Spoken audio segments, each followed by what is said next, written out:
The barren hills outside Eden stretched endlessly under a blood-red dawn, where two altars stood side by side like silent witnesses to humanity's coming fracture. Habil knelt beside his offering of the finest lamb, while his brother Qabil's grain lay scattered and rejected, again. But this wasn't just about failed sacrifices anymore. This was about a jealousy so deep it would birth the first murder in human history. What the ancient texts don't tell you is that Habil saw it coming. As Adam's son and keeper of divine visions, he'd witnessed this moment in dreams for weeks. His own death at his brother's hands, the crimson stain that would mark their family forever. He knew Qabil's heart had turned to stone, poisoned by rage and divine rejection. He knew about the weapon his brother had forged in secret, the plan whispered in darkness. The next 24 hours would unleash an evil that would echo through every generation of mankind. But here's the question that haunts scholars to this day. If Habil knew what was coming, why didn't he run? Before we jump back in, tell us where you're tuning in from, and if this story touches you, make sure you're subscribed, because tomorrow I've saved something extra special for you. Habil rose slowly from the blackened stones of his altar, where the sweet smoke of his accepted sacrifice still curled toward heaven. The silence between the brothers stretched like a taut rope, ready to snap.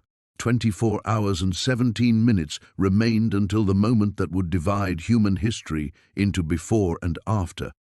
"Your lamb burns bright," Qabil said, his voice carrying the false warmth of honey poured over poison. "Allah smiles upon you, brother." The words themselves were harmless, even kind. But Habil heard the murder beneath them, saw the hatred coiled like a serpent behind Qabil's dark eyes. In his visions, this exact conversation had played out 17 different ways, each ending with the same crimson conclusion. "Allah accepts what is given with a pure heart," Habil replied carefully, knowing that each word was a stone thrown into still water, creating ripples that could either calm or create a tsunami. "Perhaps tomorrow your offering will please him." But even as he spoke the words, Habil knew there would be no tomorrow for him to witness Qabil's next sacrifice. Qabil's jaw tightened almost imperceptibly. To anyone else it would have seemed like a minor facial tic, meaningless. But Habil had studied his brother's expressions in dreams, had memorized every micro-expression that preceded the violence, the tightening jaw, the slight flare of nostrils, the way Qabil's left hand would unconsciously drift toward the hidden pocket where he kept the jagged stone. There it was, the hand movement, right on schedule. "Pure heart," Qabil repeated, tasting the words like bitter medicine. "Tell me, brother, what makes your heart purer than mine? What makes your blood redder, your breath more precious to the Almighty?" The questions hung in the air like smoke from a funeral pyre. Habil could have answered honestly that purity wasn't about bloodlines or birthright, but about surrender to divine will. He could have spoken of submission, of offering one's best rather than one's leftovers. He could have tried, one final time, to reach the part of his brother that still remembered their childhood games, their shared laughter, their whispered conversations under desert stars. Instead, he chose silence. Because in 17 visions of this moment, every word of explanation had only fed the fire of Qabil's rage. The sun climbed higher, painting the wilderness in shades of amber and rust. In the distance, their parent settlement was beginning to stir. Adam would be rising for morning prayers, unaware that his firstborn son was measuring the distance between his hand and his weapon. Hawa would be tending to their small garden, humming the ancient melodies that predated human speech, unconscious of the tragedy brewing on the sacrificial hilltop. 24 hours, Qabil murmured, so quietly that Habil almost missed it. The words struck like lightning. Qabil couldn't possibly know about the visions, about the divine countdown that marked Habil's remaining time on earth. Could he? "What did you say?" "I said I've been thinking," Qabil replied smoothly, but his eyes had taken on a predatory gleam. "About how long it takes for blood to dry in this heat. About how long before someone comes looking. About how long I've been living in your shadow." The pretense was falling away like scales from a serpent. Habil watched his brother transform before his eyes, the mask of sibling affection dissolving to reveal something primal and terrible beneath. This was the face he'd seen in nightmares, the expression that would be the last thing he ever witnessed. "Qabil," he said gently, "it doesn't have to end this way." "End?" Qabil's laugh was sharp as broken glass. "Oh, brother, this isn't an ending. This is a beginning, the beginning of a new kind of world, where strength matters more than divine favor, where the bold take what the meek inherit." The countdown had begun in earnest, 23 hours and 47 minutes until the world's first murder painted these sacred stones with innocent blood. The morning sun cast long shadows across the fertile valley as Cain pressed his hands deep into the rich, dark earth. His fingers worked methodically, turning soil that had been softened by the previous night's rain. Each movement was deliberate, practiced, the rhythm of a man who had spent years coaxing life from the ground. He paused to wipe sweat from his brow, leaving a streak of dirt across his forehead. In the distance he could hear the bleating of sheep, carried on the wind from the hillside where Abel tended his flock. The sound grated against his nerves like stone scraping stone. "Always the shepherd," Cain muttered under his breath, driving his tool deeper into the earth, never his hands dirty with real work. The grain he had planted weeks earlier was already beginning to sprout, tender green shoots pushing through the soil with quiet determination. He should have felt pride in this daily miracle of growth, this transformation of seed into sustenance. Instead, a familiar darkness crept into his thoughts, the same shadow that had been growing stronger with each passing day. Their father Adam had spoken often of the time before the garden, before the thorns and thistles, when the earth yielded its fruit without struggle. But this was the only world Cain had ever known, a world where bread came from the sweat of his brow, where every meal was earned through back-breaking labor under the unforgiving sun. A figure appeared on the ridge above his fields, silhouetted against the brightening sky. Even at this distance, Cain recognized his brother's easy gait, the way Abel moved with the unhurried confidence of someone at peace with his place in the world. The shepherd was making his way down toward the valley, probably to water his flock at the stream that ran between their lands. Cain straightened, his back protesting after hours of bent labor. He watched as Abel approached, noting how his younger brother seemed to glide across the landscape while he himself was forever bound to this patch of earth, wresting sustenance from reluctant soil. "Brother!" Abel called out as he drew near, his voice carrying genuine warmth. "The harvest looks promising." "Perhaps," Cain replied, not looking up from his work. "If the rains continue, if the locusts stay away, if the sun doesn't scorch the grain before it ripens." Abel's smile faltered slightly at the bitter edge in Cain's voice. "You worry too much. The Lord has been good to us." The words hit Cain like a physical blow. Good to us. As if their blessings had been equally distributed. As if the Creator's favor shone with the same warmth on both their offerings. "Has he?" Cain asked, finally meeting his brother's eyes. "When did you last see your sheep fall ill? When did drought wither your pastures? Cain, what troubles you? We each have our portion, our portion." The words came out as a harsh laugh. "Tell me, brother, when the wind carries the scent of rain, which way does it blow first? When the morning dew settles, where does it fall heaviest?" Abel's brow furrowed in confusion. "I don't understand. The rains come when they come. The dew falls where it falls. On your pastures first," Cain said, his voice dropping to barely above a whisper. "Always on your pastures first." The accusation hung between them like smoke from a poorly tended fire. Abel stepped closer, his hand extended in a gesture of reconciliation, but Cain turned away. "You imagine slights where none exist," Abel said softly. "We are brothers. What blesses one blesses both. Do we imagine the same things?" Cain's tool bit into the earth with unnecessary force. Do we dream the same dreams? Do we hear the same voice in the silence before dawn? The question seemed to catch Abel off guard.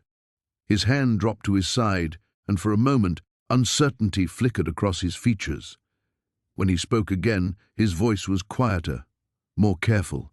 "He speaks to you too?" Cain's movements stilled. The admission confirmed what he had long suspected, that his brother enjoyed a communion with their Creator that remained tantalizingly out of his own reach. The voice he had heard was not the warm, paternal tone Abel seemed to know, but something else entirely, something that whispered of expectations and disappointments, of scales that must be balanced. "Not the way he speaks to you," Cain said finally. Abel opened his mouth as if to deny this, then closed it again. The silence stretched between them, filled with the distant bleating of sheep and the whisper of wind through growing grain. "The offering ceremony approaches," Abel said eventually. Perhaps you should choose your finest grain, your best fruits." "I always do," Cain replied. But even as he said it, he wondered if that was truly enough, if anything he could offer would ever be truly enough. The crimson stain spread across the altar stones like spilled wine, but Abel's blood held no sweetness. Cain knelt beside his brother's still form, his hands trembling as they hovered over the wound he had inflicted. The rock that had done the deed lay discarded nearby, its surface dark with accusation. "Abel?" The name escaped his lips as barely a whisper. He pressed his palm against his brother's chest, searching for the familiar rise and fall of breath. Nothing. The silence was absolute, more complete than any he had ever known. Even the wind seemed to hold itself in reverence or horror. Cain's mind reeled backward to moments before, when rage had consumed him so completely that thought itself had fled. He remembered Abel's concerned expression as he approached, the way his younger brother had extended a hand in peace.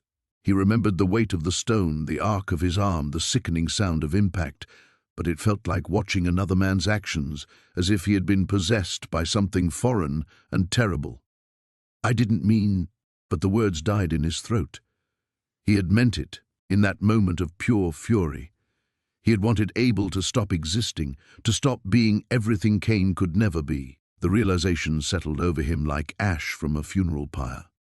Standing on unsteady legs, Cain looked around the meadow that had witnessed humanity's first murder. The grass swayed innocently in the breeze. Sheep grazed in the distance. Unaware shepherd would never call them home again. The very normalcy of it all seemed obscene. He had to move the body. The thought came unbidden, practical and cold. Their parents would return from the far pastures by evening. They could never know what had transpired here. But as Cain bent to lift Abel's shoulders, something stopped him, a presence that seemed to press against his consciousness like a vast, examining eye. The voice, when it came, did not arrive through his ears, but seemed to emanate from the very core of his being. "Cain."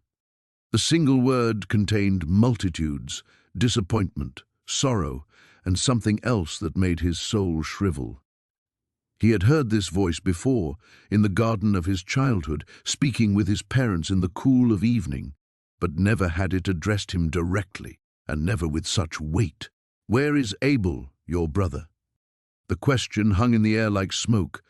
Cain's throat constricted. He could confess, throw himself upon divine mercy and beg forgiveness for his crime. Instead, he found himself speaking words that seemed to spring from the same dark well that had driven him to murder. "I don't know. Am I my brother's keeper?" The defiance in his own voice shocked him. Even as the words left his lips, he knew they sealed his fate more thoroughly than the act itself. It was not enough to have committed murder. He had chosen to compound it with lies and insolence. The silence that followed stretched like a held breath.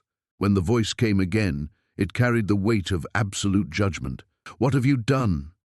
Your brother's blood cries out to me from the ground." Cain's knees buckled. He fell forward, his palms striking the earth that had received Abel's life. Beneath his hands, he imagined he could feel the soil pulsing with accusation, every grain of dirt a witness to his crime. "The ground that opened its mouth to receive your brother's blood from your hand will no longer yield its strength to you. You will be a restless wanderer on the earth." The words struck him like physical blows. To be severed from the soil was to be severed from life itself. He was a farmer, a coaxer of grain from reluctant earth. Without that connection, he would be nothing, less than nothing. "My punishment is more than I can bear," he gasped, the words torn from him in anguish. "You have driven me from the land, and I will be hidden from your presence. I will be a restless wanderer, and whoever finds me will kill me." For the first time since Abel's death, something approaching compassion entered the divine voice. Not so. Anyone who kills Cain will suffer vengeance 7 times over. A strange warmth touched Cain's forehead, and though he could not see it, he knew some mark had been placed there, a sign that would protect him, even as it proclaimed his shame to all who looked upon him. When the presence withdrew, Cain was left alone with his brother's corpse and the magnitude of what he had unleashed upon the world. He had introduced death to human experience, had shown that the children of Adam and Eve could be destroyers as well as creators. Rising slowly, he looked one last time at Abel's peaceful face. His brother appeared to be sleeping, dreaming perhaps of successful harvests and divine approval. Cain envied him that peace, knowing it was forever beyond his own reach. The sun was beginning its descent toward the horizon. Soon darkness would fall over the earth, and Cain's exile would begin. The smoke from Abel's altar had long since dissipated, but Cain could still taste its sweetness on the wind. He stood at the edge of his fields, watching the sun climb higher, casting harsh shadows across the furrows he had carved with his own hands. Each row represented months of back-breaking labor, yet the earth beneath his feet felt foreign now, as if it belonged to someone else. His fingers traced the rough bark of an olive tree, one he had grafted himself 3 seasons ago. The technique had taken him weeks to master, watching the delicate shoots wither and die before finally understanding the precise angle, the proper depth. Now the tree bore fruit that his mother praised above all others in their grove. Yet yesterday, when the fire had refused his offering, none of that had mattered. A rustling in the wheat caught his attention. Abel emerged from between the stalks, his shepherd's staff in hand, an easy smile brightening his face. The sight of his younger brother sent something cold spiraling through Cain's chest. "Brother," Abel called out, approaching with that unhurried gait that had always annoyed Cain.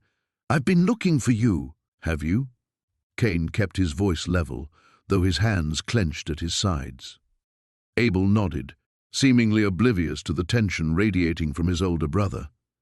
"Mother is preparing the evening meal. She asked me to find you." He paused, studying Cain's face. "You look troubled." The concern in Abel's voice was genuine, which only made it worse. Cain wanted to see calculation there, some hint of smugness or superiority. Instead, he found only the same open affection that had characterized their relationship since childhood. "Do I?" Cain turned away, pretending to examine a cluster of barley that had grown taller than the rest. "Perhaps I'm merely tired. The harvest doesn't wait for convenient timing." "The harvest will keep another day." Abel stepped closer, and Cain caught the scent of wool and wild grass that always clung to him. "Something is eating at you. I can see it." For a moment, Cain considered telling him everything. The words pressed against his teeth like caged animals, desperate for release. He could confess the rage that had consumed him since yesterday, the way his brother's success had carved something vital from his chest and left him hollow. But what would be the point? Abel would offer comfort, maybe even suggest they make their next offerings together, as if proximity to his righteousness might somehow transfer divine favor. "You wouldn't understand," Cain said finally. "Try me." The simple invitation hung between them, and Cain felt something crack inside his ribcage. He turned to face his brother fully, studying the features that mirrored his own, yet somehow appeared softer, more open to the world's possibilities. "Do you remember," Cain began slowly, "when we were children, and you found that injured sparrow?" Abel's expression grew thoughtful. "The one with the broken wing? What made you think of that?" "You spent 3 weeks nursing it back to health, fed it by hand, kept it warm, sang to it." Cain's voice took on a distant quality. "And when it was strong enough, you released it. Do you remember what I asked you then? You asked why I didn't keep it." Abel's smile grew sad. "You said it would make a fine pet. And you said keeping something that was meant to be free would be a cruelty worse than death." Cain picked up a handful of soil, letting it sift through his fingers. "Even then you understood things that I couldn't grasp. Cain, yesterday, when your offering was accepted and mine was not, I kept thinking about that sparrow." The words came faster now, as if a dam had burst. "I wondered what it was about you that allows you to see the world so clearly, to know instinctively what is right and good. Meanwhile, I labor in darkness, making decisions that feel correct until the moment they're revealed to be failures." Abel was quiet for a long moment. When he finally spoke, his voice carried a weight that Cain had never heard before. "Do you think I don't struggle with doubt, that every choice comes easily to me? Doesn't it?" Abel's laugh held no humor. "No, brother. I simply trust that when I offer what I have with genuine love, the outcome is beyond my control. Your wheat feeds our family, your olives provide oil for our lamps. These are gifts no less precious than my lambs." Cain wanted to believe him, wanted to find comfort in the words. But beneath them lay an assumption that cut deeper than any intentional slight, that love alone was enough. That somehow Cain's offerings had lacked this essential ingredient, this purity of intention that came so naturally to his younger brother. The sun had reached its zenith, and the heat pressed down on them like a physical weight. Somewhere in the distance, their mother's voice called out, summoning them home. But neither brother moved, suspended in this moment that felt balanced on a knife's edge. The gathering clouds pressed down like a lid on the world as Cain walked the familiar path to his fields. Each step felt heavier than the last, his feet dragging through soil that had once welcomed him with promise. The earth beneath his sandals seemed different now, harder, less forgiving, as if it too had witnessed the rejection of his offering and turned its face away. His hands trembled as he reached for the plough, the wooden handle rough against his palms. The oxen stood patient and unaware, their dark eyes reflecting a peace that felt foreign to him now. How could they remain so calm when everything had changed, when the very foundation of what he understood about righteousness had cracked beneath him? "Move," he commanded, his voice sharper than intended.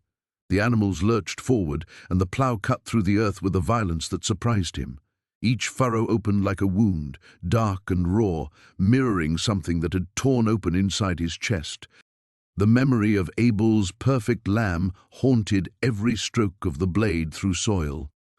The way the fire had descended, consuming his brother's offering with divine hunger, while his own fruits lay ignored, withering under heaven's indifference.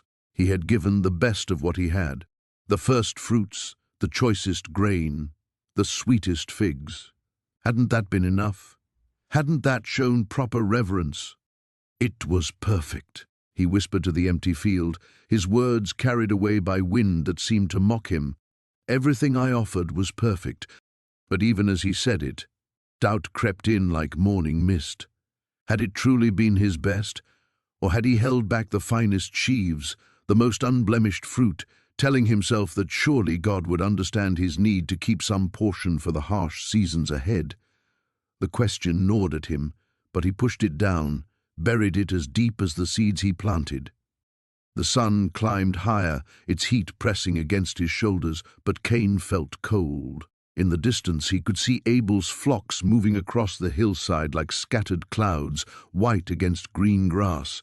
His brother moved among them with that easy grace that had always seemed effortless, the sheep responding to his voice, his presence, as if they recognized something pure in him that even the animals could sense.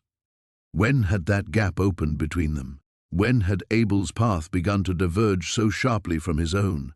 They had been children together, racing through these same fields, sharing secrets and dreams under star-scattered skies. Abel had looked up to him then, followed his lead, hung on his every word.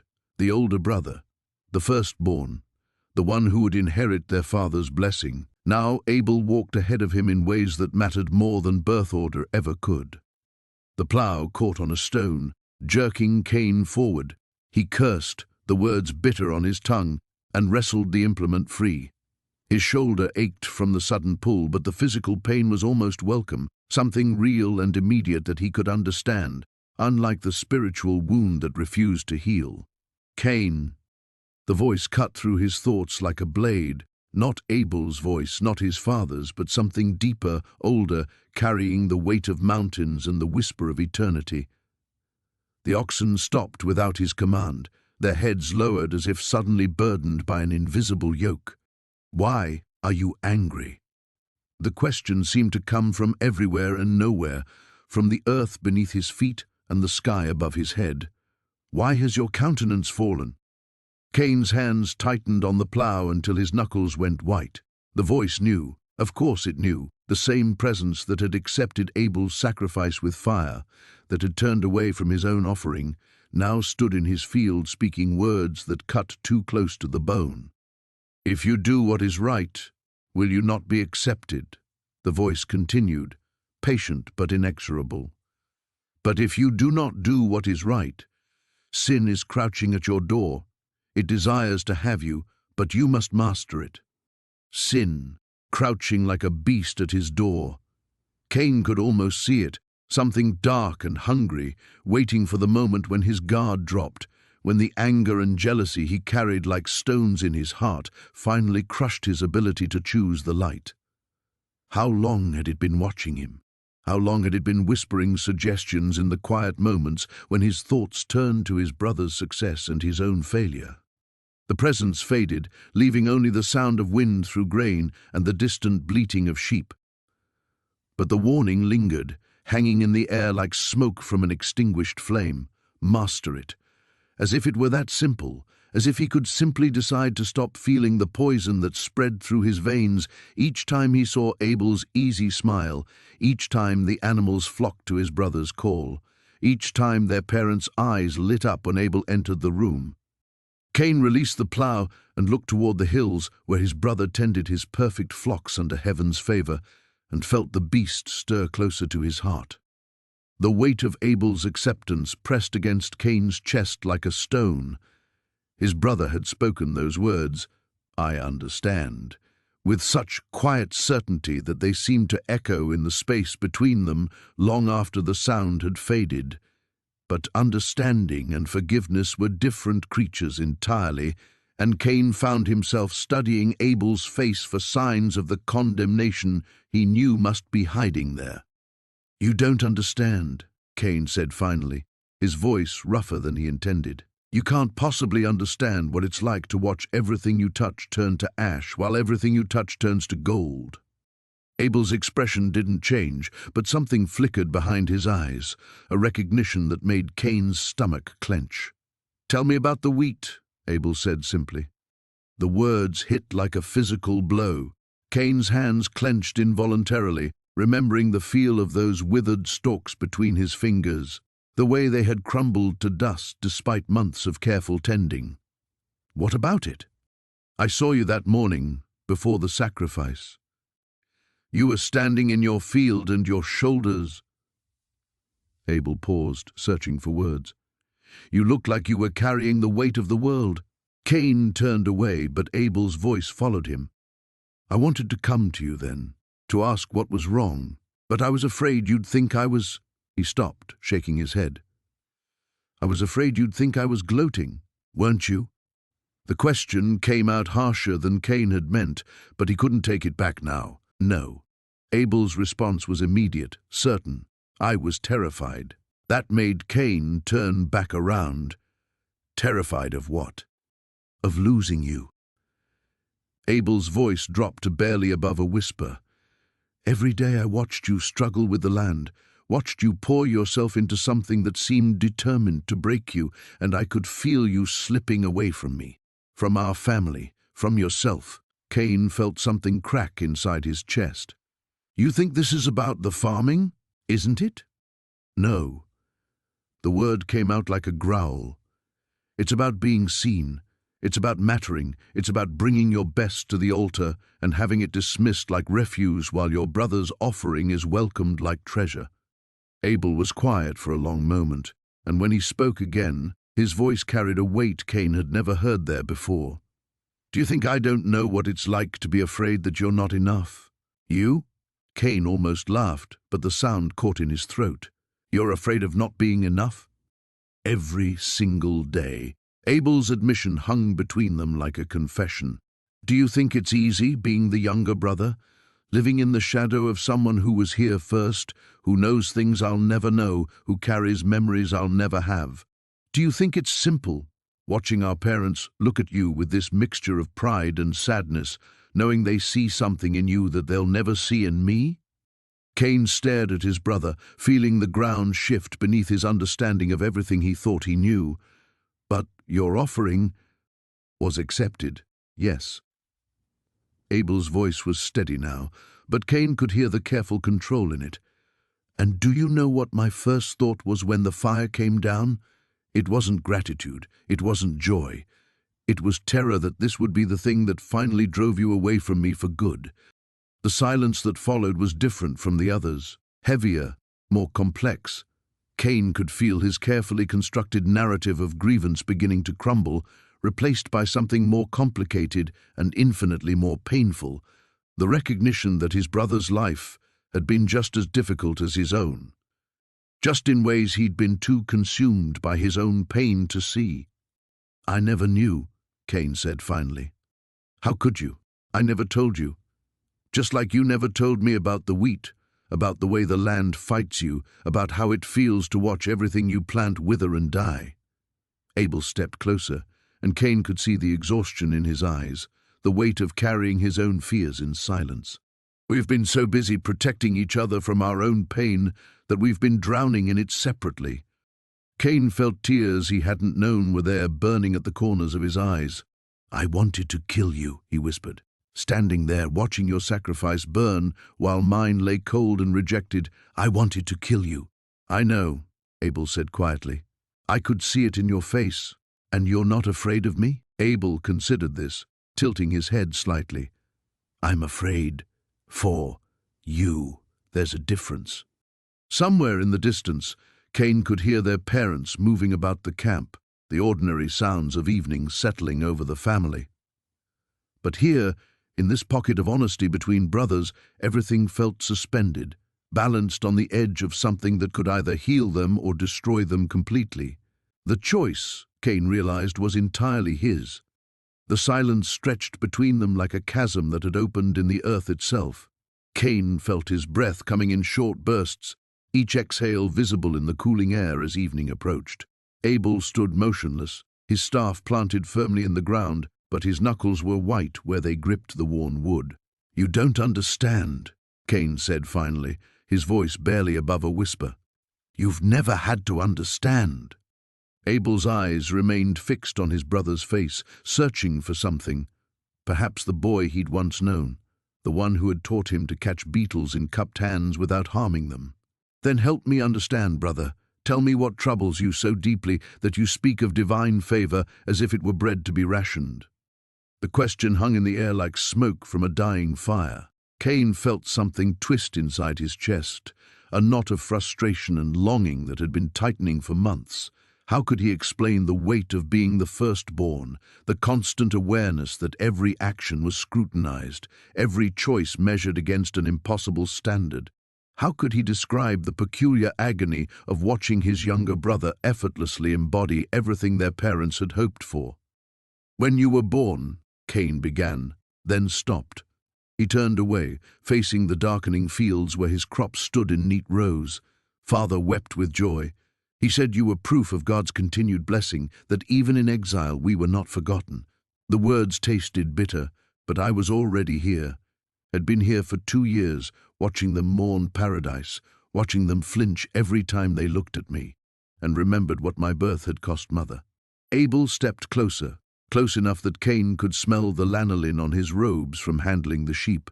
"That's not, isn't it?" Cain whirled around and Abel stepped back involuntarily. "Do you think I don't see how they look at you, how they've always looked at you? The second son who brought light back into their eyes, the one who never caused mother to bleed or father to pace the nights away. wondering if his child would survive. The accusation hung between them, raw and jagged. Abel's face had gone pale, but his voice remained steady. "You speak as if I chose to be born, as if I somehow orchestrated their joy to steal it from you. Didn't you?"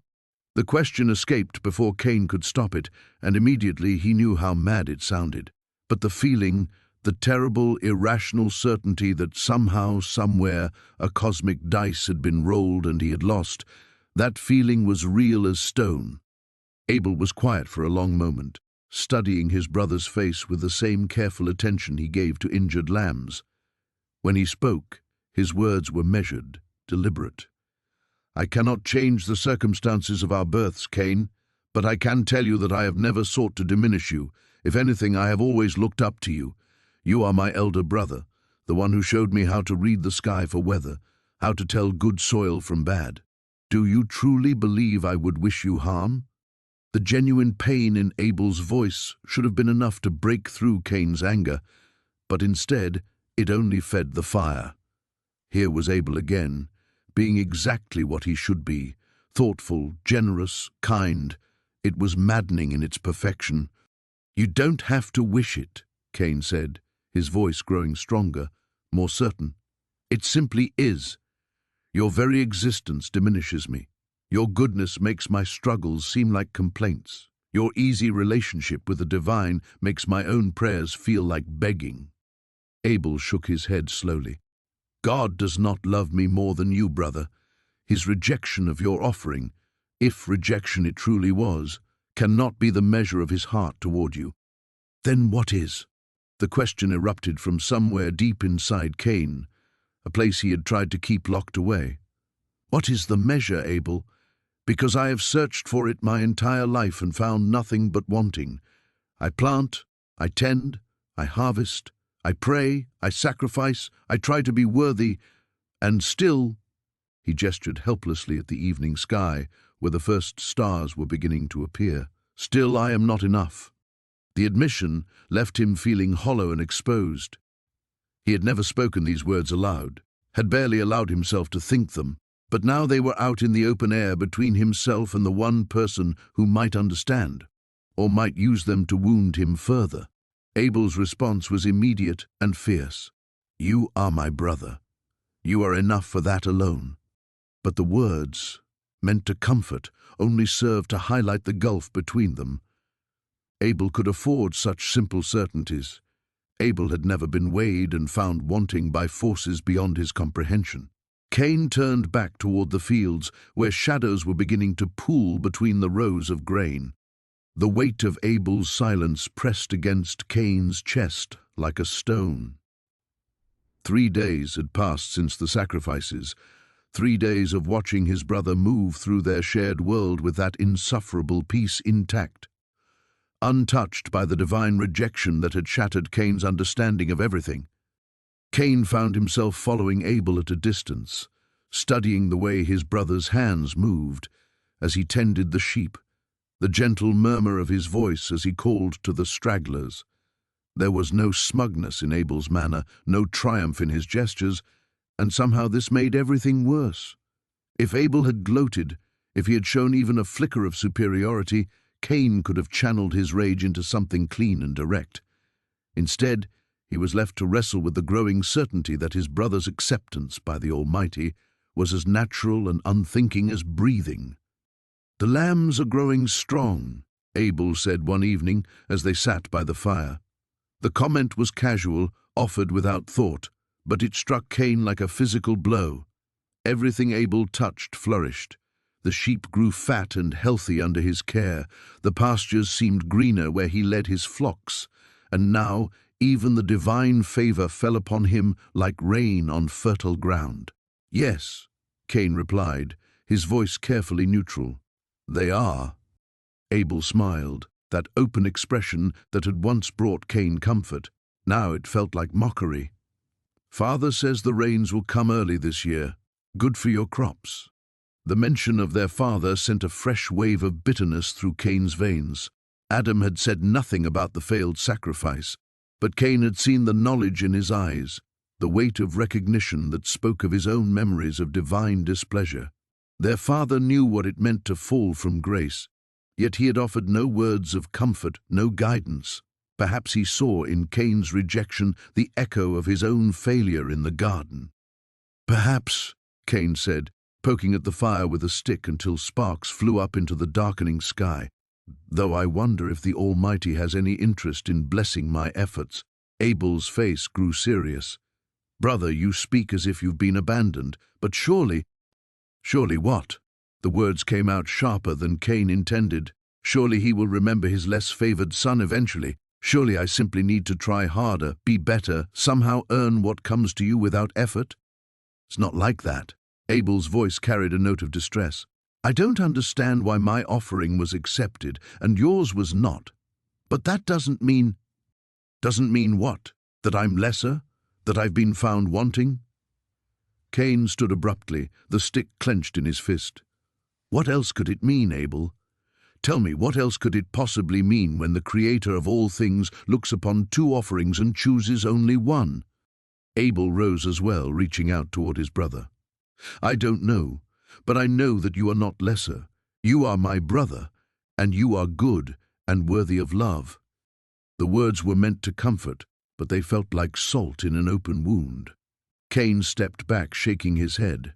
"Your love, mother's love, father's love, but not his, never his. You don't know that. Perhaps if you offered again—" "No." The refusal came out as a growl. "I will not go crawling back like a beaten dog, hoping for scraps of approval. I will not spend my life wondering what I lack that you possess in abundance." The hurt in Abel's eyes was genuine, and for a moment Cain wavered. This was his brother, his companion since birth, the one person who had always stood beside him. But then he remembered the sight of divine fire consuming Abel's offering, while his own remained cold and rejected, and the moment of doubt passed. "I never wanted this," Abel said quietly. "I never wanted to be chosen over you." "But you were." Cain's voice had gone flat, emotionless. "And that's what matters, not your intentions, not your feelings about it." The Almighty looked at us both and made his choice. He saw something in you that he found lacking in me. Or perhaps, Abel said, his voice growing stronger, perhaps it was never about us at all. Perhaps it was about something else entirely, something we can't understand. Cain laughed, but there was no humor in the sound. "How convenient for you to imagine that divine favor is beyond understanding. It allows you to keep it without guilt. That's not what I meant, and you know it." But Cain was already walking away, leaving Abel standing by the dying fire. As he moved through the darkness toward his own dwelling, he felt something crystallizing inside him, hardening into a cold certainty. The Almighty had made his choice clear. Now Cain would make his. The ground beneath Cain's feet felt different now, as if it recoiled from his touch with each step. What had once been firm earth that welcomed his plow now seemed to shift and slide, unstable and treacherous. He stumbled forward through the gathering dusk, his brother's blood still dark beneath his fingernails, the weight of what he had done pressing against his chest like a stone. The settlement appeared before him as it always had, cooking fires sending thin spirals of smoke into the darkening sky, the familiar sounds of evening preparations drifting on the wind. But everything felt wrong, distorted, as if he were seeing it through water. His parents' dwelling stood at the center, its walls glowing warmly in the firelight, and for a moment Cain felt the desperate urge to run to it, to collapse before his mother and father and confess everything, to beg for the forgiveness that might wash away the stains spreading through his soul. Instead, he forced his feet to carry him forward with deliberate calm. His mind worked frantically, constructing explanations, rehearsing words that might deflect the questions that would surely come. Where was Abel? When had anyone last seen him? Cain's thoughts raced through possibilities, each one feeling more hollow than the last. Eve looked up as he approached, her face brightening with the maternal warmth that had always been his anchor. "Cain, my son, you look troubled." Her eyes searched his face with that uncanny ability mothers possess to see through any facade. "Where is your brother? I expected you both back before sunset." The question hung in the air like a blade suspended by a thread. Cain felt his mouth go dry, his tongue thick and unresponsive. This was the moment, the first lie that would follow the first murder, the beginning of a deception that would compound upon itself until truth became buried beneath layers of falsehood. "Am I my brother's keeper?" The words emerged before he could stop them, carrying a sharpness that surprised even him. Eve's expression shifted, confusion flickering across her features at his tone. Adam moved closer, his weathered hands still bearing the earth from his day's labor. "What do you mean, son? Where is Abel?" Cain's heart hammered against his ribs. He could feel sweat beading on his forehead, despite the evening's cool air. "I don't know," he said, forcing his voice into what he hoped sounded like casual dismissal. "We separated after the morning's work. He went his way, I went mine. How should I know where he's wandered off to?" But even as the words left his mouth, Cain knew they rang false. In all their years, he and Abel had never simply gone separate ways without explanation. They were brothers, bound by routine and responsibility, expected to account for each other's whereabouts. The very question Adam had asked, "Where is Abel?" revealed the natural assumption that Cain would know, should know, must know. Eve's brow furrowed deeper, but he took none of his evening provisions. His staff is still here, his water skin. Surely he meant to return before dark. Each observation was another weight added to the growing burden of Cain's deception. He found himself trapped in a web of details he hadn't considered, practical realities that exposed the holes in his hasty fabrication. Abel's belongings, his habits, the simple logistics of a shepherd's day, all of it testified against Cain's claim of ignorance. "Perhaps he's tracking a lost lamb," Cain suggested, desperation creeping into his voice despite his efforts to control it. "You know how he is about his flock. He'd follow them to the ends of the earth before he'd let one go missing." Adam nodded slowly, but his eyes remained fixed on Cain with an intensity that made the younger man's skin crawl. "Yes, that's true. Abel would never abandon his responsibilities." The words carried an undercurrent that seemed to question whether the same could be said of Cain. The silence stretched between them, heavy with unspoken concerns. Somewhere in the distance, a night bird called, its cry piercing and mournful. Cain found himself listening to that sound, fixating on it as if it might save him from this moment, from the growing suspicion in his parents' eyes, from the terrible truth that pressed against his throat like a scream demanding release. "We should search for him," Eve said finally, her maternal worry overriding any suspicions she might harbor. "If he's in trouble, if something has happened." "Nothing has happened," Cain interrupted too quickly, too forcefully. The words seemed to echo in the sudden quiet that followed, and he realized his mistake immediately. His vehemence had revealed too much, suggested knowledge he claimed not to possess. Adam stepped closer, his expression grave. "How can you be so certain, my son? If you don't know where he is, how can you know he's safe?" The trap was closing around him, each question drawing the noose tighter. Cain felt the walls of his deception crumbling, the careful edifice of lies beginning to collapse under the weight of simple, logical inquiry, and beneath it all, the blood beneath his fingernails seemed to burn like fire, marking him as surely as any brand. The ground beneath Cain's feet had become foreign territory, each step carrying him further from everything he had ever known. The morning sun climbed higher, casting his shadow long and distorted across the earth that had drunk his brother's blood. He could feel it pulling at him with each footfall, a magnetic force that seemed to emanate from the very soil, as if the earth itself had developed a hunger for what he had spilled upon it. His hands trembled as he walked, still stained despite his frantic attempts to wash them clean in the stream. The water had run red between his fingers, swirling away in crimson ribbons that seemed to mock his efforts. No amount of scrubbing could erase what he had done, what he had become in that moment of white-hot rage. The landscape began to change as he traveled, becoming wilder and more untamed. The neat boundaries of the garden seemed a lifetime away now, replaced by thorny brush and rocky outcroppings that tore at his clothes and skin. Each scratch felt like a small penance, though he knew no amount of physical pain could balance the scales of what he owed. As the day wore on, exhaustion began to weigh heavily on his shoulders. His legs shook with fatigue, and his throat burned with thirst, but still he pressed forward. Rest felt like a luxury he no longer deserved, a comfort that belonged to his former life, the life of a man who had never raised his hand against his own flesh and blood.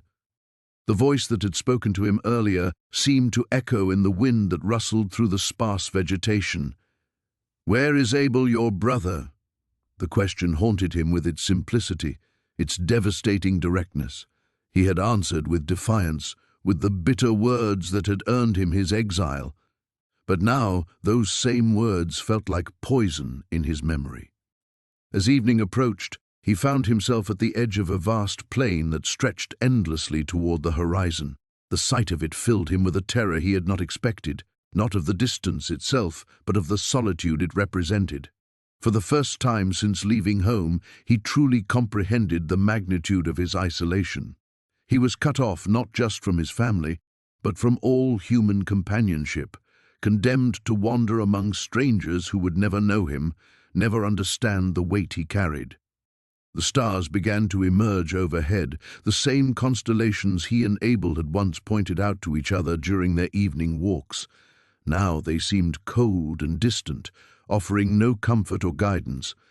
He remembered how his brother would make up stories about the patterns in the sky, weaving tales of adventure and heroism that would make them both laugh until their sides ached. Those moments of shared joy felt like artifacts from another world now, precious and irretrievable. A sound in the darkness made him freeze, footsteps approaching from behind. His heart hammered against his ribs as he turned, half expecting to see Abel emerging from the shadows, somehow restored to life and seeking vengeance. Instead, he saw nothing but the empty plain bathed in starlight. The footsteps, he realized, were his own, echoing strangely in the stillness. But the fear remained, settling into his bones like a chill that no fire could warm. This was what his life would be now. Endless paranoia, constant looking over his shoulder, the perpetual expectation of retribution. Every stranger's face would be a potential threat, every unexpected sound a herald of judgment. He thought of the mark he bore, the sign that would protect him from those who might seek his life. It was both blessing and curse, a guarantee of survival that ensured his suffering would continue indefinitely. Death would have been simpler, cleaner. This exile was a more sophisticated punishment, one that would allow him to contemplate his crime for decades to come. The wind picked up, carrying with it the scent of rain. In the distance, lightning flickered across the sky, and he knew he would need to find shelter soon. But even as he began to search for cover, he understood that no roof or wall could protect him from the storm that raged within his own conscience. As the first drops of rain began to fall, mixing the dust at his feet into mud, Cain pulled his cloak tighter around his shoulders and continued walking into the darkness. Behind him lay everything he had lost. Ahead lay the terrible freedom of a life without redemption, stretching out like the endless plain before him, vast and unforgiving and utterly, irrevocably alone. The wind carried ash across the valley like snow, settling on everything with a fine grey dust that spoke of endings. Cain stood at the edge of the crater where Abel's altar had been, watching the last wisps of smoke curl toward heaven. The ground beneath his feet was scarred black, a perfect circle of devastation that seemed to pulse with residual heat. 3 days had passed since the fire from above had consumed his brother's offering. 3 days of silence from the heavens, of watching his parents move through their daily tasks with hollow eyes and whispered prayers. 3 days of pretending the world hadn't fundamentally shifted on its axis. His own altar remained untouched 50 paces away, the rejected grain scattered by wind and pecked clean by birds, a monument to divine indifference, or perhaps something worse, divine judgment. Eve found him there as the sun reached its zenith, her approach silent across the ash-dusted earth. She had aged years in these past days, new lines etching themselves around her eyes like cracks in drought-hardened clay. When she spoke, Her voice carried the weight of knowledge too terrible to voice. "Your brother asks for you. Cain didn't turn. Where is he?" "By the river. He's been there since dawn, sitting in the shallows like he's trying to wash something away." Eve's hand touched his shoulder, a gesture that once brought comfort but now felt like a brand. "He won't speak of what happened, won't explain why the fire came for his sacrifice and not yours. Perhaps because there's nothing to explain." The words tasted bitter on Cain's tongue. "Perhaps the divine simply chooses as it wills, without reason or justice. That's not what you believe." For the first time in 3 days, Cain turned to face his mother. Her eyes held the same desperate hope he'd seen the day she'd first tasted the forbidden fruit, the look of someone grasping for understanding in a world that had suddenly become incomprehensible. "What I believe no longer seems to matter," he said. "What I worked for, what I sacrificed, what I offered, none of it mattered. So tell me, Mother, what should I believe now?" Eve's silence was answer enough. The river ran clear and cold, fed by springs that bubbled up from deep places in the earth. Abel sat waist-deep in the current, motionless as a statue, water flowing around him like liquid glass. His shepherd's staff lay on the bank beside his discarded robe, and for a moment Cain was struck by how young his brother looked, barely more than a boy playing in the shallows. But when Abel lifted his head at Cain's approach, the eyes that met his were ancient with burden. "You came. Mother said you asked for me." Abel nodded slowly, water dripping from his beard. "I've been thinking about that night, before the sacrifice. Do you remember what you said?" Cain's jaw tightened. "I said many things. You said that the divine would judge between us, that truth would reveal itself in the flames." Abel's voice was barely audible above the river's murmur. "I think you were right." "Was I?" Cain stepped closer to the water's edge, his shadow falling across his brother's face. "Then what truth was revealed, Abel? What judgment was rendered?" "That's what I've been trying to understand." Abel rose from the water, rivulets streaming down his chest and back.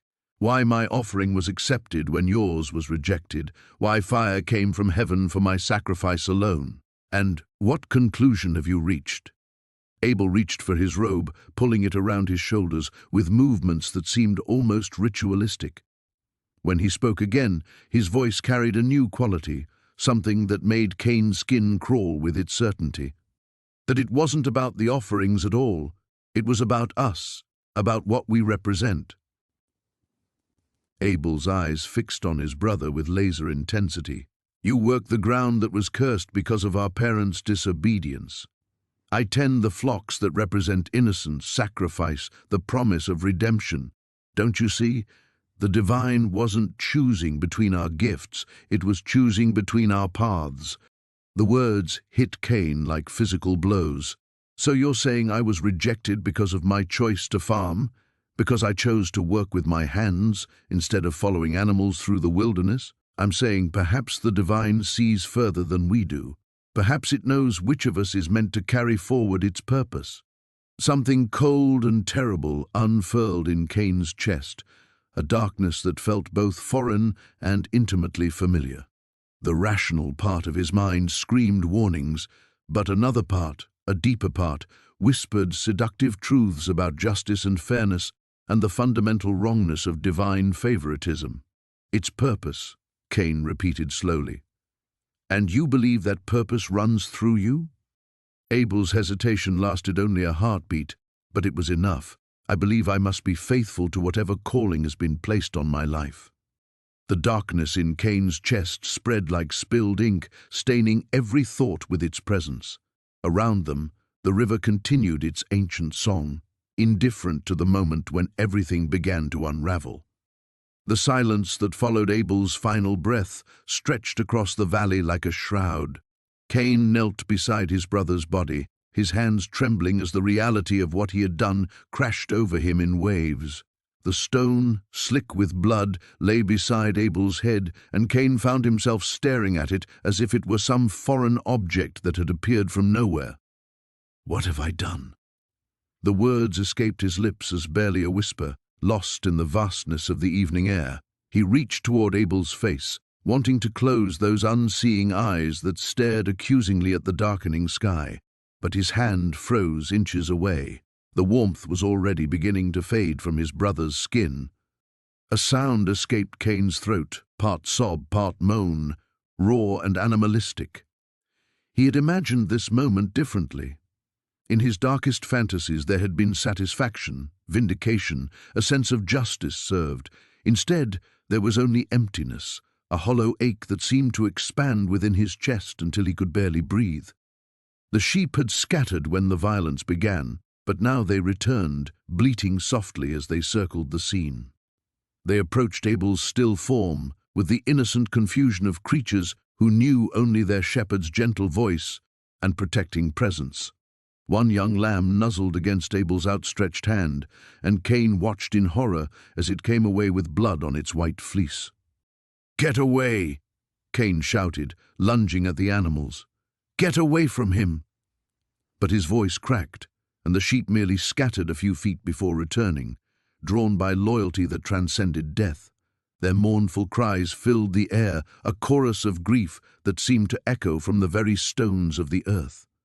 Cain stood abruptly, backing away from the body. His mind raced with sudden practical concerns. Mother would be expecting them home before full darkness. Father would wonder why the evening sacrifice smoke had not risen from the altar. Questions would be asked. Searches would begin. The thought of facing his parents sent a fresh wave of panic through him. How could he look into his mother's eyes and tell her that her gentle son, her beloved Abel, would never return? How could he stand before his father and confess that the hands which had worked alongside him in the fields had taken life instead of nurturing it? He began to pace, his feet carrying him in erratic patterns around the altar where his rejected offering still lay. The grain seemed to mock him now, those carefully selected stalks that had brought such shame upon him. If only the fire had come, if only the smoke had risen, if only God had seen the worth in what he had provided. "It should have been enough," he said aloud, his voice gaining strength and bitterness. "It was good grain, the best I had. Why wasn't it enough?" He kicked at the scattered wheat, sending kernels flying into the growing shadows. But even as he raged, his gaze kept returning to Abel's motionless form. The sight brought a sick churning to his stomach, a physical revulsion that was becoming harder to ignore. This wasn't how it was supposed to be. The anger that had driven him to this moment was already beginning to ebb, leaving behind only the terrible, unchangeable reality of what lay before him. A wind picked up, rustling through the trees and carrying with it the sense of home, bread baking, smoke from the family fire, the familiar smell of his mother's garden herbs. The normalcy of these things felt surreal against the backdrop of violence and death. How could the world continue as if nothing had changed when everything had changed irrevocably? Cain found himself kneeling again, this time at a distance from the body. His hands covered his face as the full weight of isolation settled upon him. There could be no going back, no undoing, no return to the life he had known just hours before.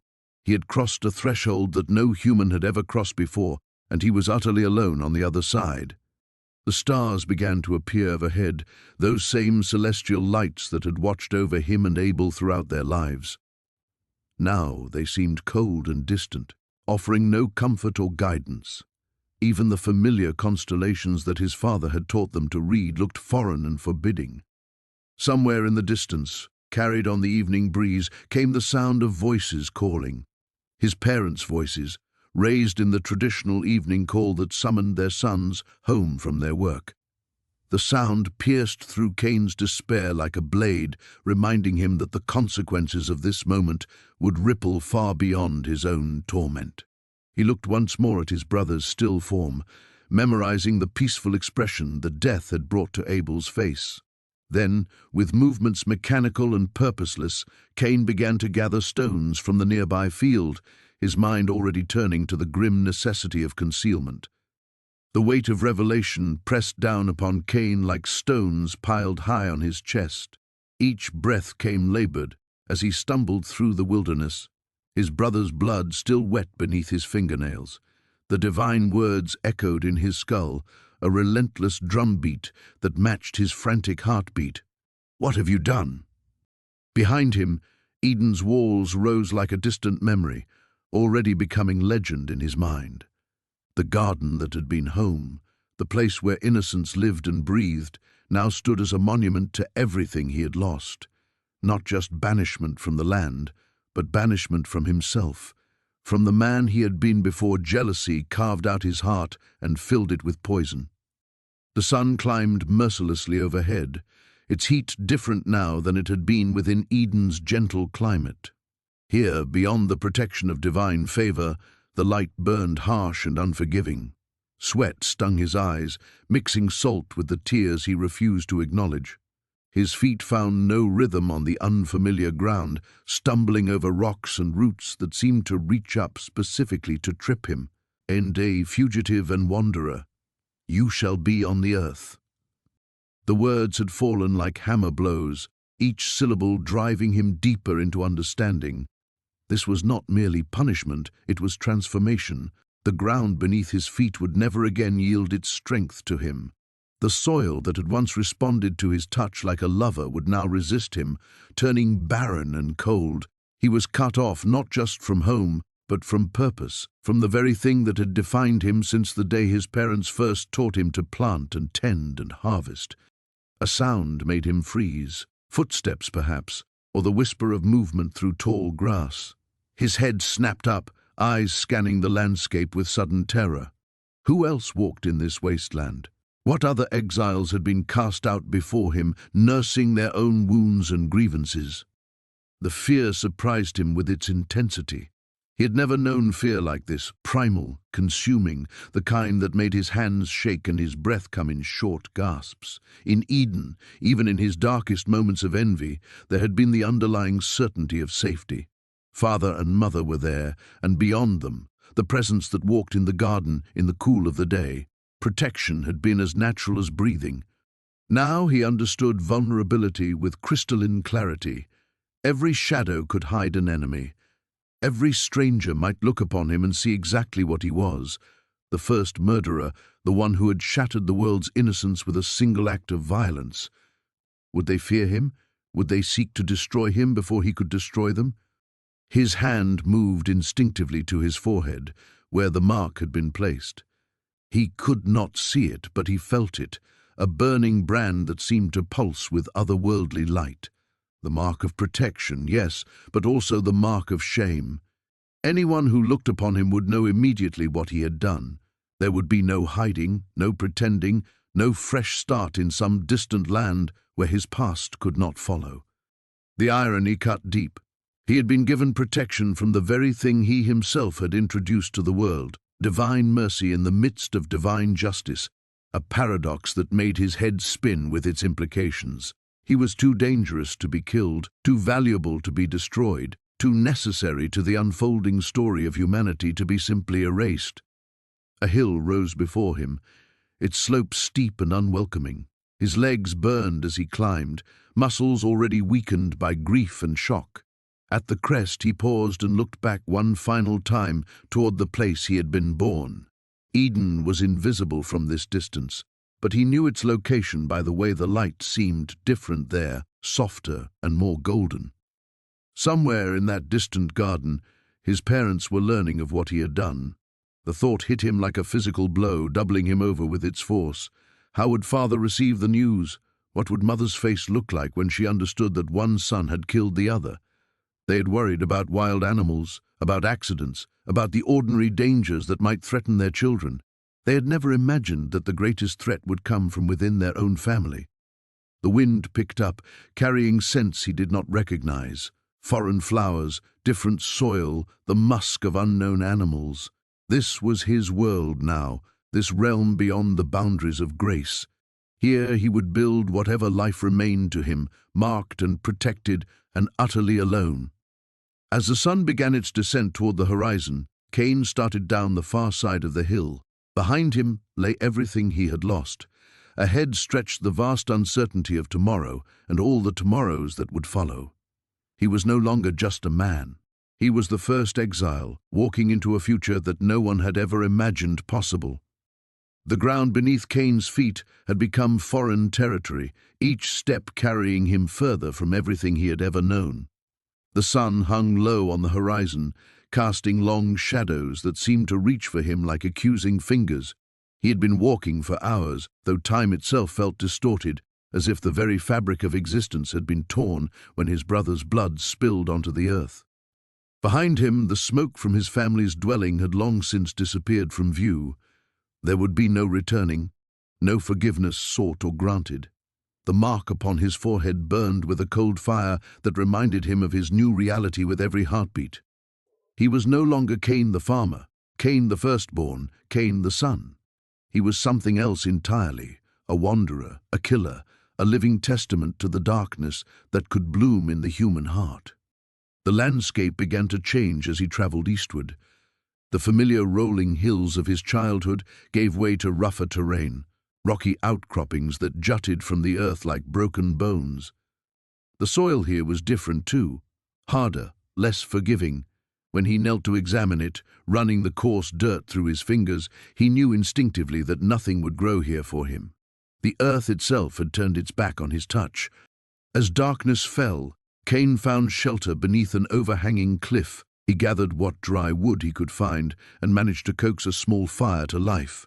The flames danced before him, hypnotic in their movement, and for a moment he was transported back to countless evenings spent around the family fire, listening to his father's stories of the garden, of the time before, when choices were simpler and consequences less dire. But those memories brought no comfort now.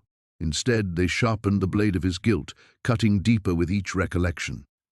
He saw Abel's face in the flames, heard his laughter in the crackling of burning wood.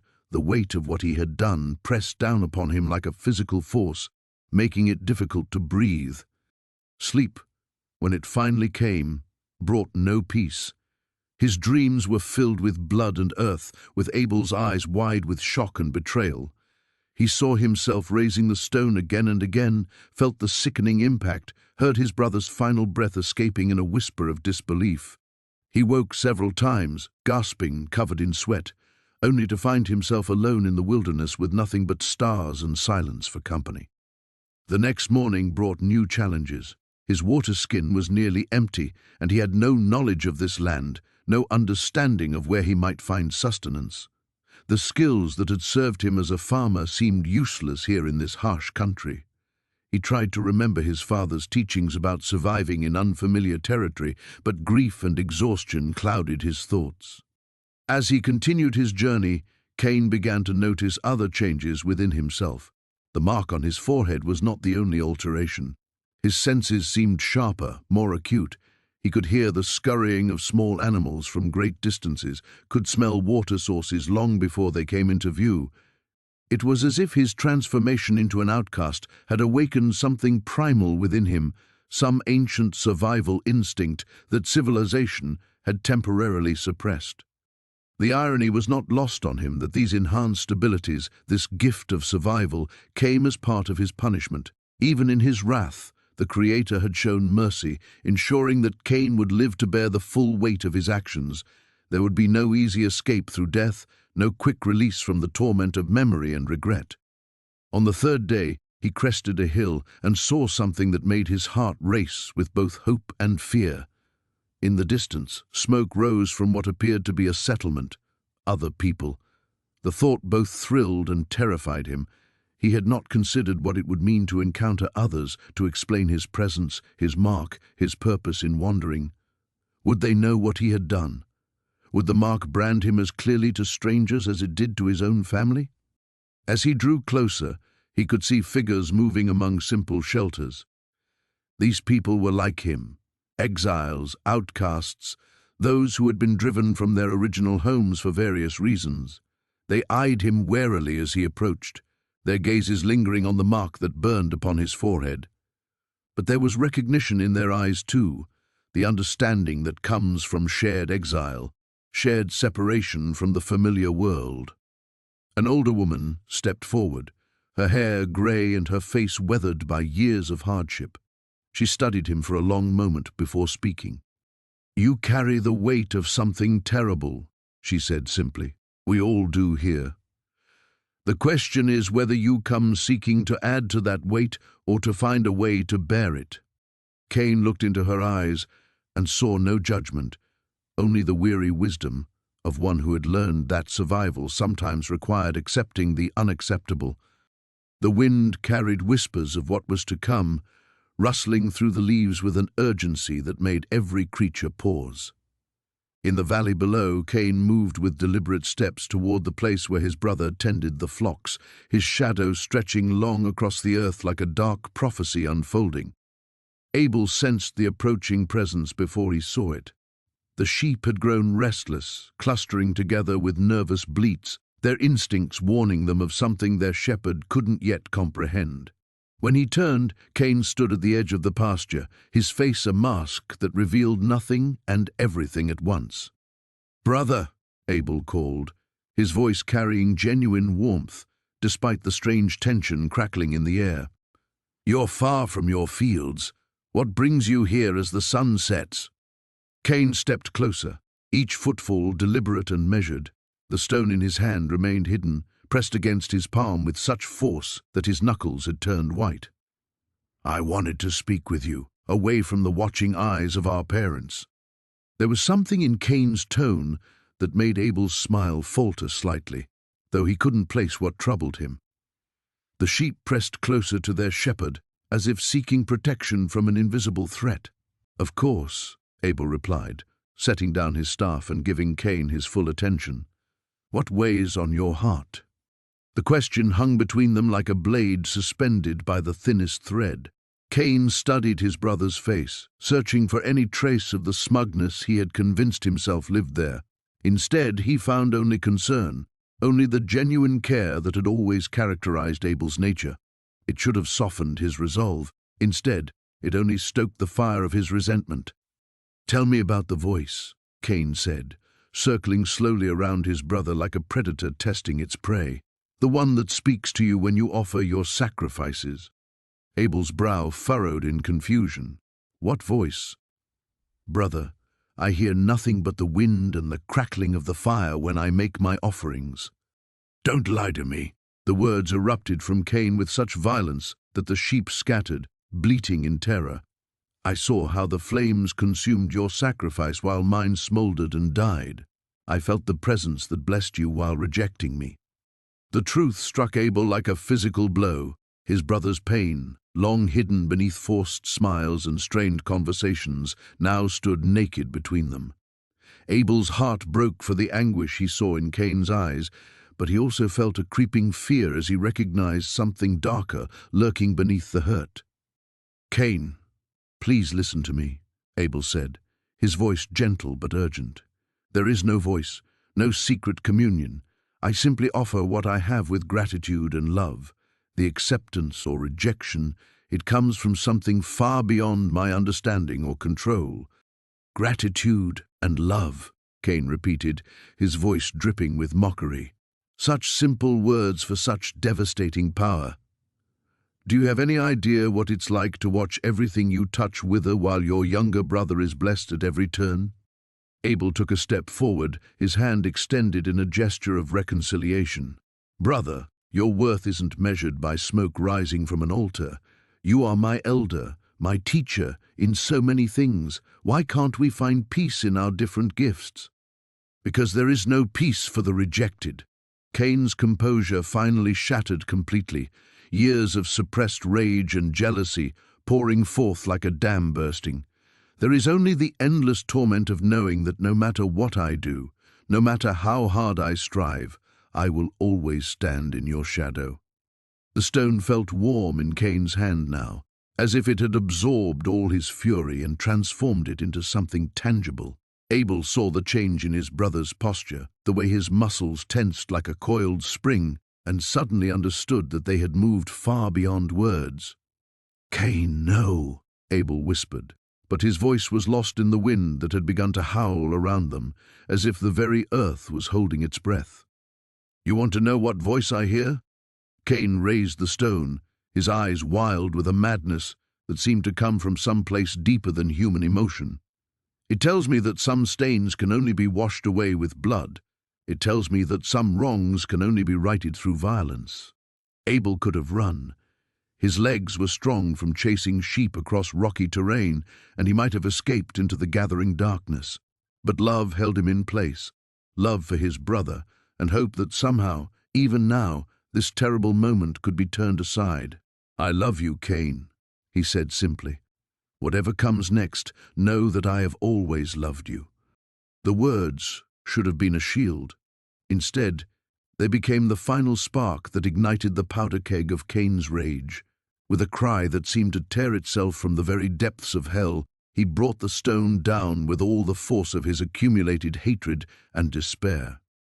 The blood had long since dried into the earth, but Abel could still feel its weight in the soil beneath his feet. He walked through what had once been his pastures, watching the sheep that no longer belonged to him graze peacefully in the morning light. They lifted their heads as he passed, their dark eyes following his movement, with something that might have been recognition, or perhaps only curiosity at this translucent figure who cast no shadow. 24 hours. That's all it had taken to unravel everything their family had built since leaving Eden. 24 hours to transform love into hatred, brotherhood into murder, and sacrifice into something unrecognizable.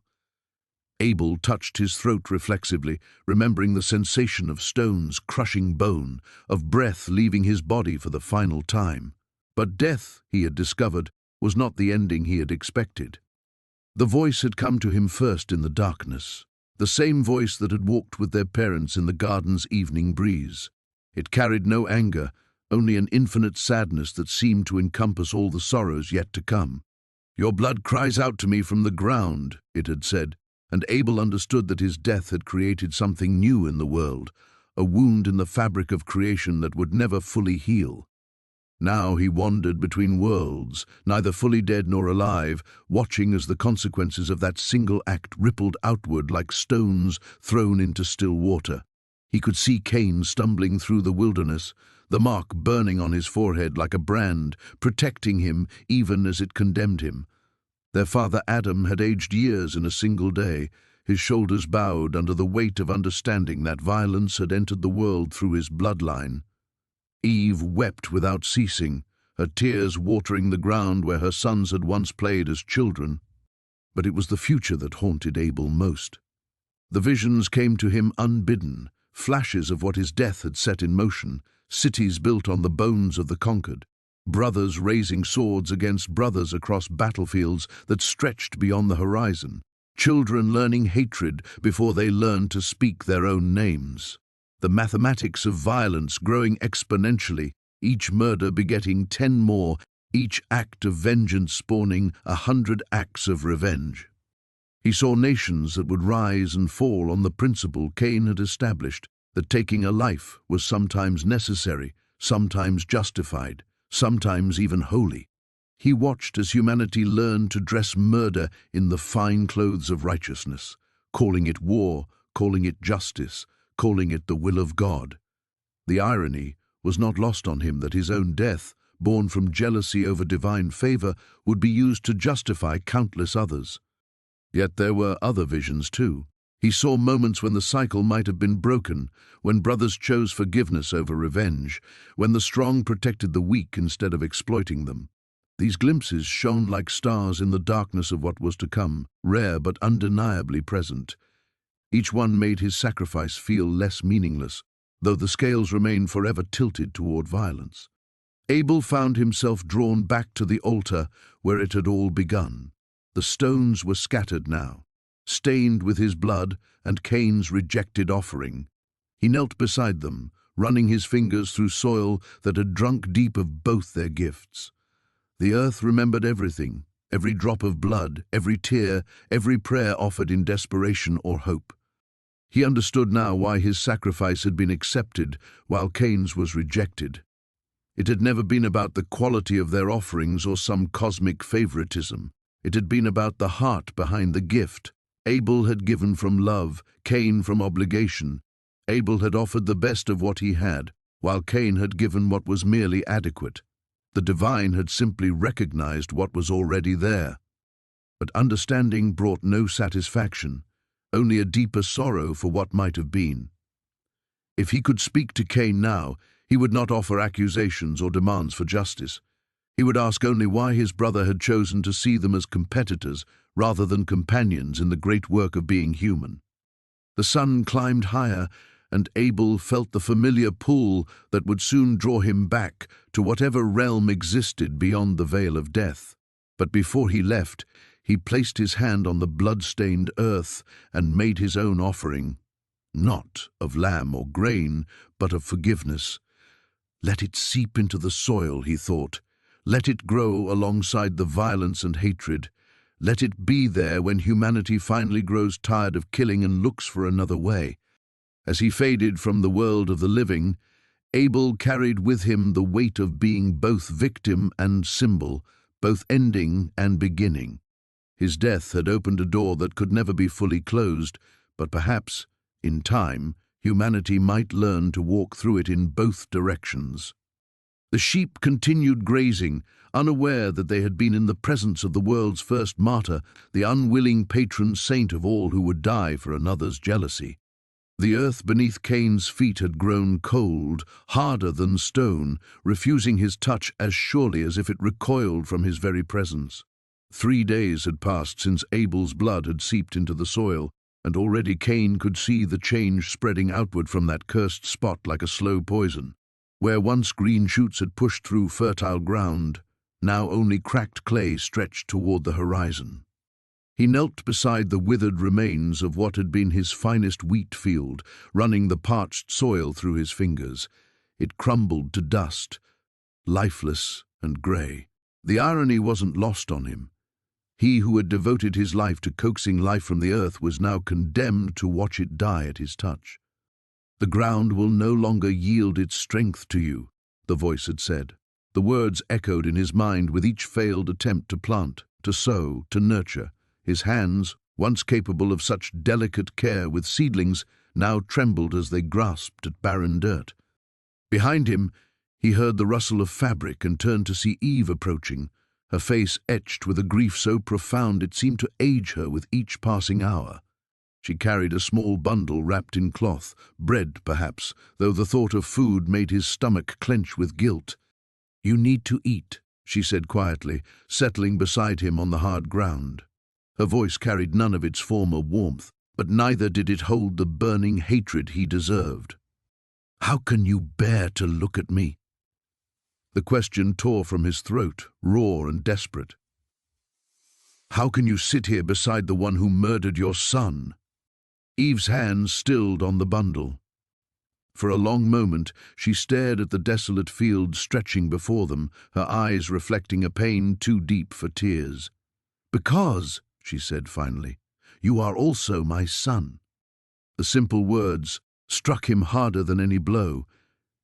He had expected condemnation, exile from their love as surely as he was exiled from God's grace. Instead, this terrible, undeserved mercy that somehow hurt more than hatred would have. "I dream of him," Cain whispered. "Every night I see his face, not as he was at the end, but as he was when we were children. Do you remember how he used to follow me everywhere, how he believed I could do anything?" A ghost of a smile touched Eve's lips. "He adored you. Even when you grew older and had less time for his games, he never stopped believing his big brother was the strongest, wisest person in the world. The memory was a knife twisting in his chest. I was supposed to protect him. That's what big brothers do, isn't it? We protect the younger ones. Instead, He couldn't finish the sentence, couldn't give voice to the horror of what he'd done. "Jealousy," Eve said, the word falling between them like a stone into still water. "I know what it was, Cain. I've seen it in your eyes since you were small. The way you watched when your father praised Abel's offerings, the way your jaw would tighten when others spoke of your brother's gentle nature." Cain flinched. Had his darkness been so obvious? Had they all seen the poison growing in his heart while he thought himself hidden? "But jealousy doesn't excuse murder," Eve continued, her voice growing firmer. "It explains it, perhaps, but it doesn't wash the blood from your hands. Then why are you here? Why bring me food and sit beside me like I'm still your son?" Eve turned to face him fully, and he saw in her eyes something he hadn't expected. Not forgiveness exactly, but something more complex. Love twisted through grief, anger wound through compassion. "Because this is what mothers do," she said. "We love our children even when they become monsters. We mourn the good in them that was lost along with their victims. You killed Abel, yes, but you also killed the Cain I raised, the boy who once cried when he accidentally stepped on a flower." The weight of her words settled over him like a shroud. He had indeed killed more than Abel that day. He had murdered his own innocence, his place in the family, his connection to everything good he had ever known. "I have to leave," he said. The mark upon his forehead seemed to burn hotter as he spoke. "I can't stay here, looking at you and Father every day, seeing Abel's absence everywhere I turn. The land itself rejects me now." Eve nodded slowly. "I know. The Lord's curse ensures you'll wander, doesn't it? No place will ever truly be home again." "Are you afraid?" Cain asked. "Of what this means? Of what I've brought into the world?" Eve's gaze drifted toward the horizon where the sun was beginning to set, painting the sky the color of blood. "Terrified," she admitted.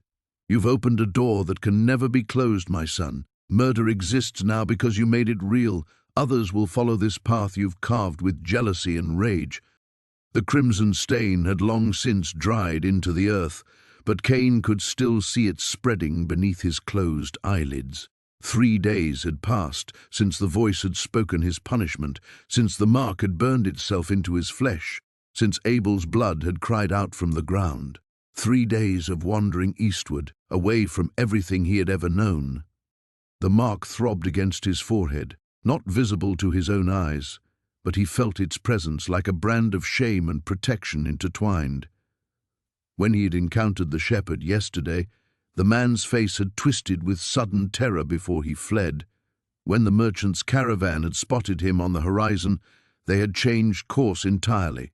The mark worked as promised. None could harm him, but none would welcome him either. Cain's feet found their way to a valley where a river curved between gentle hills. The soil here was rich and dark, nothing like the stubborn ground he had wrestled with for years. His farmer's eye immediately recognized the potential. Crops would flourish here, animals would graze fat and content. It mocked him with its abundance. He knelt beside the water and cupped it to his lips. His reflection stared back, and for a moment he saw not himself but Abel's face beneath the surface. The same eyes, the same jawline, but wearing an expression of infinite sadness. Cain thrust his hand through the water, shattering the image into ripples. "Why?" he whispered to the empty air. "Why did you favor him?" The wind rustled through the reeds but offered no answer. There would be no more voices from above, Cain realized. That conversation was finished. He was truly alone now, cast out from the presence that had shaped every day of his existence. The silence felt heavier than any condemnation. As evening approached, Cain gathered stones and built a crude shelter. His hands moved automatically through the familiar motions, but his mind wandered to memories of Abel helping him repair their father's tools, of shared meals around the fire, of quiet conversations under stars that now seemed impossibly distant. The pain in his chest was sharper than hunger, deeper than exhaustion. On the 4th day, Cain noticed smoke rising from the southern hills. Others lived in this land, the children of wanderers perhaps, or those who had broken away from other families as the earth grew more crowded. The knowledge should have comforted him, but instead it filled him with dread. Would they see the mark and flee? Would they try to kill him, only to find themselves supernaturally prevented? Would they whisper stories of the fratricide who walked among them? He chose to move north instead, away from the smoke and the possibility of human contact. But loneliness followed him like a shadow, and by the 7th day, Cain found himself watching the horizon for any sign of life. The curse that protected him had become its own prison. On the 10th day, he encountered a woman drawing water from a spring. She looked up as he approached, and he braced himself for the usual reaction of fear and revulsion. Instead, she studied his face with curiosity rather than terror. Her eyes lingered on his forehead, but she did not flee. You carry a heavy burden, she said simply. Cain stopped, uncertain. You're not afraid? Should I be? She continued, filling her vessel with steady hands. You look more afraid of yourself than I am of you. Her words cut deeper than he expected. He had become afraid of himself, afraid of the capacity for rage that still lived in his chest, afraid of the loneliness that threatened to drive him toward madness, afraid that Abel's death was not an aberration, but a revelation of who he truly was. I killed my brother, he said, the words falling like stones into still water. The woman nodded slowly. And now you're learning to live with that choice. It wasn't supposed to happen. I was angry, but I never meant... Yet it did happen. Her voice held no judgment, only fact. The question now is what you build from the ruins. Cain stared at her, this stranger who spoke truths he wasn't ready to hear. She finished filling her vessel and stood, water droplets catching the afternoon light. There are others, she said. Others who carry their own marks, their own exiles. We've been watching you wander these hills. When you're ready to stop running from yourself, follow the river north. We'll be there. She walked away without looking back, leaving Cain alone with her words echoing in his mind. For the first time since Abel's blood had stained the earth, he felt something other than despair stirring in his chest. Not forgiveness, that might never come. Not redemption, that was beyond his reach. But possibility, the chance that exile might not mean the end of everything. That night, for the first time in 13 days, Cain built a fire and slept without dreams of blood. Tomorrow he would follow the river north,